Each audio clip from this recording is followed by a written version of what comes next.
Өмір психологиясы каналыма қош келдіңіз. Пайдалы ақпараттар мен әсерлі әңгімелер тыңдай отырыңыз. Біреуді талқылау, әңгіме етіп өсектеу және айыптау бір күнде сізге арналған энергияны жақсы істерге жұмсаудың орнына бекер кетіру дегенмен тең. Талқылауды, айыптауды доғарыңыз. Себебі екіншіден, сіз ол адамның кармасын өзіңізге аласыз. Үшіншіден, осылайша сіз өмірде осындай жағдайға тапсырыс бересіз. Яғни, сіз өзіңізге басқа адамның кармасын тартасыз. Дәл осындай жағдай сіздің өміріңізде де болады.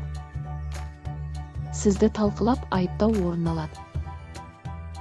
Сондықтан сіз өзіңіздің энергияңыздың қайда кетіп жатқанын түсінбейсіз. Сіздің күш-қуатыңыз кейбір жеке жобаларыңызға, жақсы жұмыстарыңызға жетпей жатады. Айыптау мен талқылау сіздің энергетикалық алаңдағы бір тұңғиық тесік секілді. Сол арқылы күшіңіз бен энергияңыз ағып кетеді. Не істеу керек? Тоқтаңыз. Сізді талқылап, айыптап жатса көңіл бөлмеңіз. Олар сіздің кармаңызды тазалап жатыр. Өздеріне алып жатыр. Сол арқылы сіз күшейе бересіз. Тағы бір нәрсе, ескеріңіз.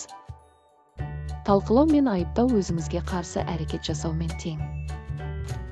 Яғни біреуге керек емес нәрсені одан алып, өз өміріңізге тарту. Ал бұл сізге керек па? Ақпарат пайдалы болса жоғалтып алмас үшін каналыма қосылып кетіңіз. Қазақша каналды қолдап қарағаныңыз үшін рахмет.